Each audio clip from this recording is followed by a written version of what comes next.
with a billion stars all around. I got a peaceful, easy feeling. I know you won't let me down, 'cause I'm already standing on the ground.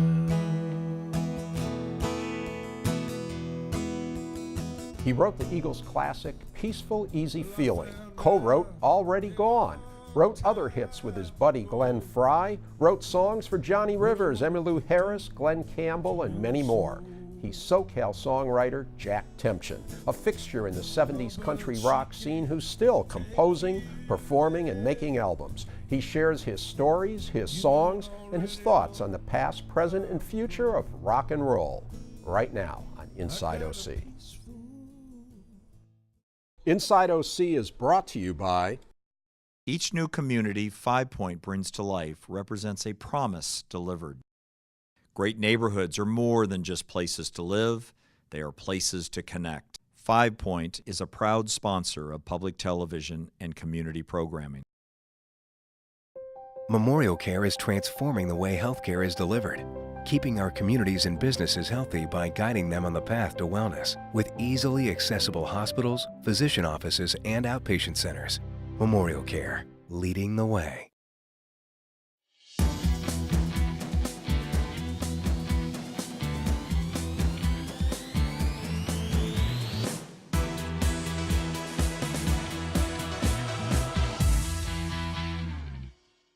Hi, I'm Reiff, and I'm here with Jack Tempchin. Well, Jack, we just saw you performing a few moments ago in studio, one of your classic songs, "Peaceful, Easy Feeling," one of the great Eagles songs. And let's talk about that. We're going to talk about a lot, but let's just talk about "Peaceful, Easy Feeling." 1972. That's when you wrote it. Who were you? What were you doing? And how did that song come about? Well, I was living in San Diego, and I was working as the MC at what they called a hoot night or open mic nights at 3 different coffee houses. And each one I probably made about $7 or $8, but somehow my rent was low, and that kept me going. And my buddy created a poster about me telling how great I was, and it quoted a lot of people, but it was all lies. But somebody in El Centro saw it. They had a little coffee house called the Aquarius, and they hired me to go out there. I don't think they knew that he had made up all this stuff. And so I was playing out there, and I met the waitress. She was gonna take me home, and then she changed her mind. So I ended up spending the night in this little club, and I just started writing the song "Peaceful, Easy Feeling" on the back of this poster. And that had all the lies about you. It had all the lies. All right, okay. And I wrote some stuff that wasn't so good, and then I stumbled upon the phrase "Peaceful, Easy Feeling." Well, boy, I mean, getting jilted like that, that's a downer, and yet how did you get a peaceful, easy feeling out of that? Well, I'd been thinking and talking with my friends a lot, and we were into the Zen and all this stuff, and it's like you have to, you know, if you let something go, that makes your hand open to get something else. And the other thing was we talked about, well, when you give up trying, like if you give up trying to find somebody to be with, that's the moment when you're going to find somebody. Okay, so if somebody says, Jack Tempchin, 1972, young kid, songwriter, that's pretty, I mean, you had the long hair and everything, I'm assuming, sure. So you were a hippie. Absolutely hippie. You were a hippie, and there was a lot of that in Southern California, and a lot of music being made. How do you then hook up, and how long did it take from the time you wrote that song to suddenly the Eagles have it? It was a year or two, and my joke about it is the way to make it is to become friends with some very famous people in the music before, about 10 years before they get famous. That's all you have to do. Nothing to it. Just find the people. And you were friends with I was friends with Glenn Frey and J.D. Souther, And then about 5 or 6 years after I met those guys, Glenn formed the Eagles, you know. And so that's how he already knew me, and he heard the song, and he said, "I want the." He wanted to do it. He wanted to do it. Yeah. And those, you look back, are those? When you look back, what do you remember most about those times? They were insanely glorious, interesting times. We had this youth movement of the hippies. You got your love beads. Everybody appeared in the park in rainbow clothing, and you know, it was better than people think, and it was. It hasn't happened again. Yeah. And there was a huge outpouring of creativity. All this stuff is the spirit of the times. You know, we had LSD, we had the birth control pill, and all this stuff were things that no other generation ever had. And so it all just came together in a huge creative outpouring, and I was happy to just be part of it. And music, every day, you'd bring home a record, and it would be Jimi Hendrix's first record, Are You Experienced? Then the next week you'd get another record, and it was Cream. So the music was exploding, and it was a fantastic. Right. And of course, you really, in the 70s is when you really hit your stride. Yeah. You knew Glenn Frey. You met a lot of other famous people, Yeah. and how many, were a lot of them not famous when you first met them? Oh, yeah. Or were they all, you know, who are some of the big names that you got to know? Famous, but well, Jackson Browne I knew And you before his first record came out. I met Tom Waits was the doorman at the coffee house that I played at. He collected the tickets at the door, and then eventually they put a piano in the place, and he started playing it and wrote all these great songs. Wow. So, and then Glenn Frey formed the Eagles, and J.D. Souther became famous as a writer and producer, and just a lot of other people that were hanging out at the Troubadour Club. And you talked about the explosion of creativity, and there was the explosion of drugs and everything else. That's right. And of course, it claimed a lot of those artists. What do you think? You obviously survived, and you got through it. Any reason in particular? Well, I coasted through that because LSD was okay, pot was okay, but I didn't take pills, and I didn't shoot anything, and I didn't get into cocaine or drinking, mainly because I just didn't like those things, and so that saved me. Wow. And then there's the drugs, but fame is another thing that kills people. It's very difficult, and I didn't go that way either. Being a songwriter, I didn't have to deal with a lot of that stuff. So I guess that's the blessing part of it. Yeah. The other part of being a songwriter, how does it feel?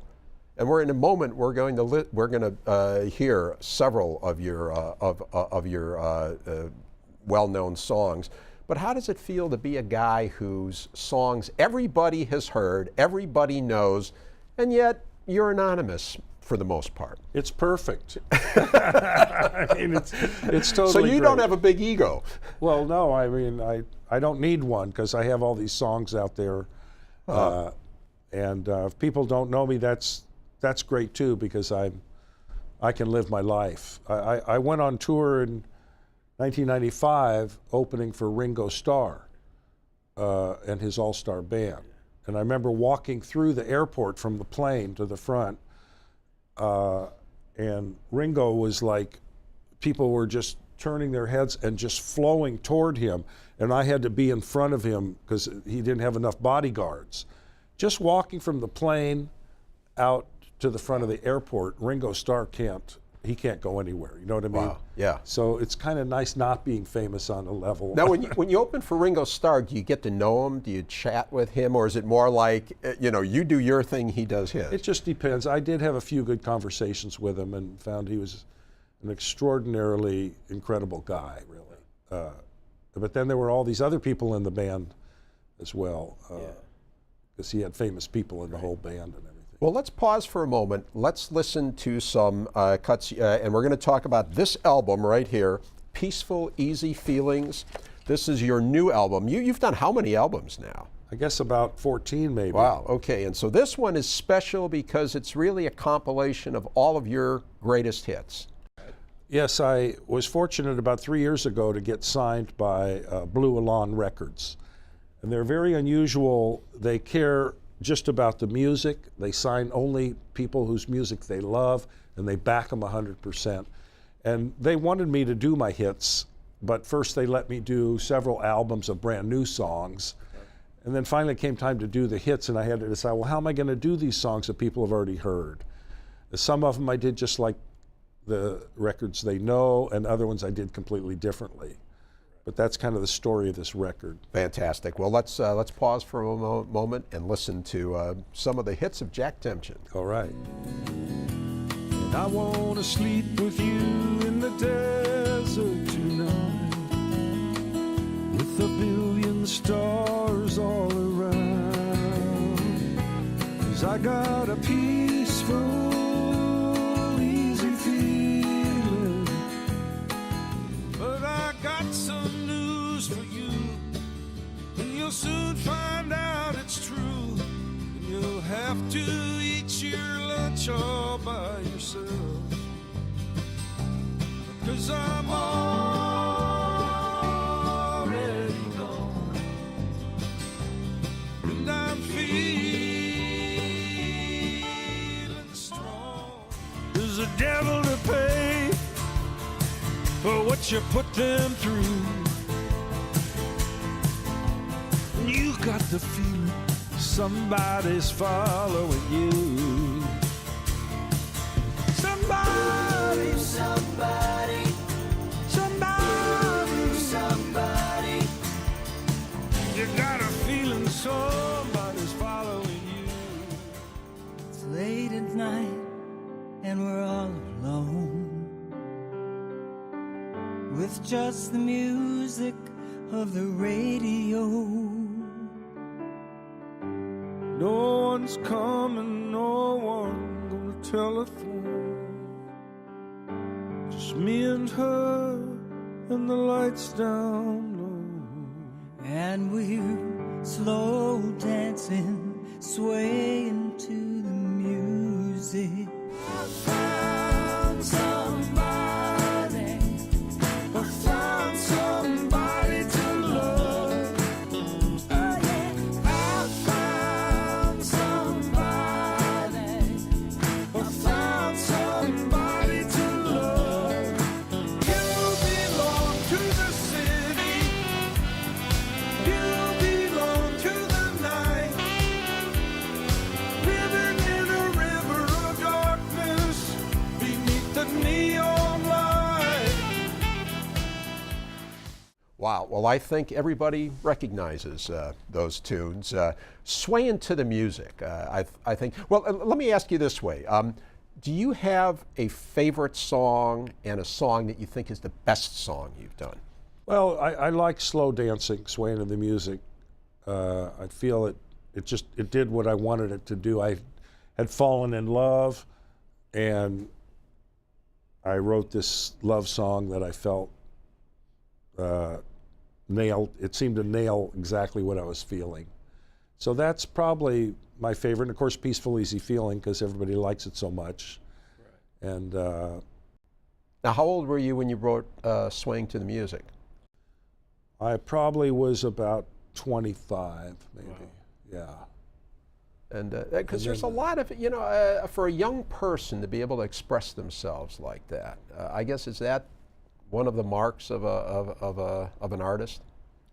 I guess a lot of artists, you hear their work when they were young, and it's just as good as anything they did afterwards. I'm not quite sure the mechanism how that works. Yeah. But so let's talk. Your music is sometimes categorized, I guess, as country rock, but also the SoCal Sound, the Southern California sound. You were talking a little bit more, or a little earlier, or late '60s, early '70s. There's this sound in California.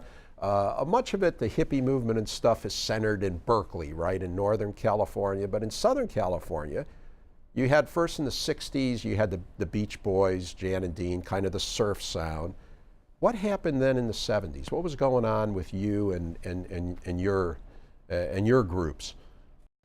Well, the 70s, I wrote Slow Dancing in 1972, which is the best year of the 60s was 1972, if you were there. The 60s kind of extended over. So we had every type of music happening. Like Chris Hillman's from San Diego, and he was a bluegrass guy. David Crosby called him and said, I'm putting together a rock band. I want you to be in it. Do you play bass? And he goes, no. He says, well, you do now. And so they took bluegrass and put it in there, and then country. Chris Hillman and his bands were heavily influenced by the country music came in, and then the Stones and the English and the rock and roll. And it was just all coming together. And plus folk. I was really into folk music at the time. So it was just an amazing time. So when your songs play, does a cash register go off? Does it say bingo? So how does that work? I guess how does a songwriter make his money? Yeah, well, when a song plays, you get 5 cents or 2 cents or whatever. So if I'm listening on, let's say, Sirius Radio, and they play Swing to the Music? It all used to be like that. When I was doing it, it would play on the radio, or somebody would sell a record, and you'd get a couple of cents off that record. Now, it's all different because people don't buy records that much. Right. We haven't, and I should say, even though we're showing an album here, you've got a CD and CD. All right. And so people just listen to it streaming or whatever. So nowadays, I don't know how songwriters can make a living. You know, I made a living already. Do you still get checks in the mail? I still do, but songwriters, because there's no record sales, you know, an artist can go out and play, but a songwriter, he just gets money from the songs, he or she, so it's a difficult time. I think things are going to change, and eventually writers will get paid, but meantime, a lot of people are going to have to get jobs at Walmart, and they're not going to be songwriters. Yeah, how do you feel about streaming music? Is that good or bad for the business? You know, it's the technology, the digital technology has swept through like a tidal wave and changed every business. Every business. There's no videotape stores to go to anymore, and music's just part of it. And hopefully it'll work out eventually where the creators will get paid again. Well, let's talk about a little bit of conflict in one of the songs that's on this new album of yours. It's a greatest hits album, but it also includes a song that you co-wrote with your good late friend Glenn Frey, right? Mm-hmm. So let's take a listen to that. It's called Privacy. Yes. Every buck I made is stored on a chip. It don't cost a zip. I want my privacy. I want to lay on the couch, just Tina and me. I want my privacy. Well, they can see my face from up in outer space. Man, the eye in the sky knows when I'm getting high. I want my privacy. That is a song for our times.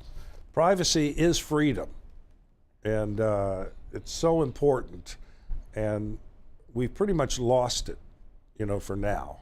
I mean, when did you write that?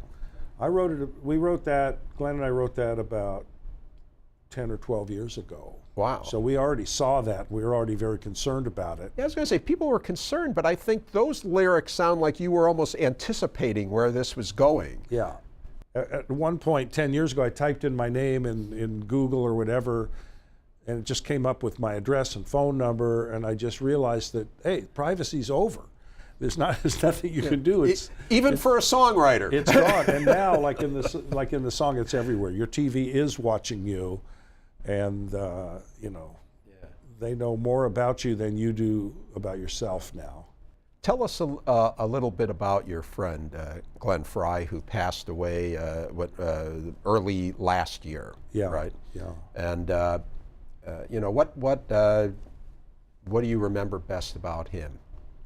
Oh, a lot of stuff. I mean, when I met Glenn, we were both hippies, and I asked him to stay at my house in San Diego whenever he came down to play.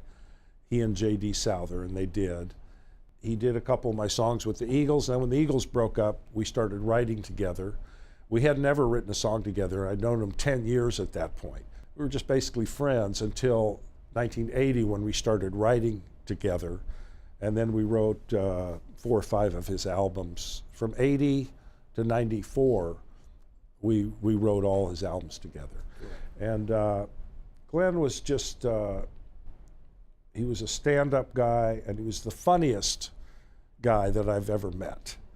And he had a tremendous range of talents, not only musical, but people skills. He was kind of like the team captain. He could pick the players, he could motivate them, he could make a bunch of people into a unit. And also, what he wanted out of the music, he wanted the best band in the world. He wanted the best singers, best writers, best players. Not everybody has that goal. So he went after the right things, and he was able to pull off a lot of stuff that other people wouldn't be able to. Yeah, you talk about Peaceful, Easy Feeling and how you wrote it, and then he interjected some things that you hadn't thought about. Yeah, because I was just a folky guitar player, so I played it, but he put the drums and the bass and the harmonies, and then they were such that you could feel the desert wind from his arrangement and from the harmonies and from the feeling. They called him the lone arranger because he had the ability to just dress up a song and make it work. Who influenced you? Were there artists, musicians who influenced your sound? Well, at first I was very, very into the blues. I started as a blues harmonica player. Sonny Terry and Brownie McGee, and Sonny Boy Williamson, and all these blues people. Later on, Hoyt Axton. I loved Hoyt Axton, and then I started hearing Jackson Browne songs before I met him, before his first album came out.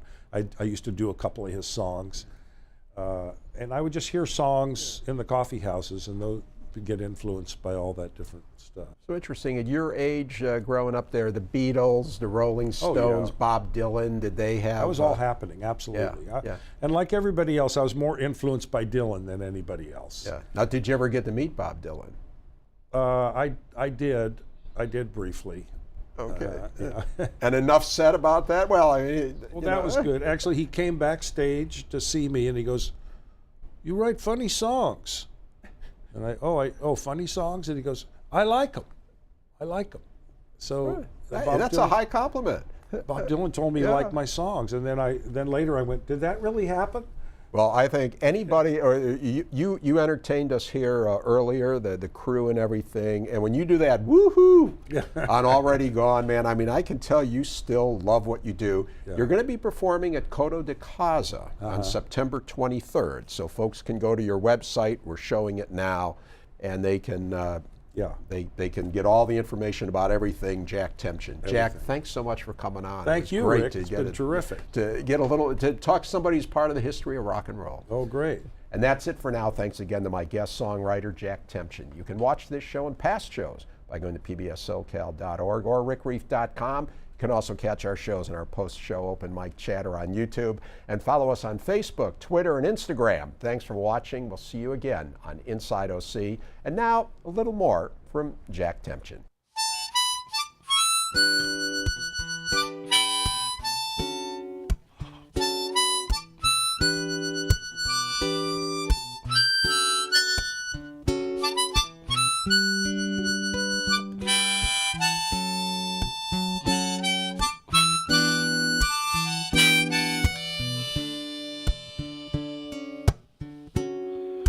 Know you need a friend, someone you can talk to, who will understand what you're going through. When it comes to love, there's no easy answers, Only you can say what you're gonna do. I heard you on the phone. You took his number. Said you weren't alone, but you'd call him soon. Isn't that the guy who left you crying? Isn't he the one that made you blue? Then you remember those nights in his arms. You know you got to make up your mind. Are you gonna stay with the one who loves you? Are you going back to the one you love? Someone's gonna cry when they know they've lost you. Someone's gonna thank the stars above. Inside OC is brought to you by Each new community 5 Point brings to life represents a promise delivered. Great neighborhoods are more than just places to live, they are places to connect. 5 Point is a proud sponsor of public television and community programming.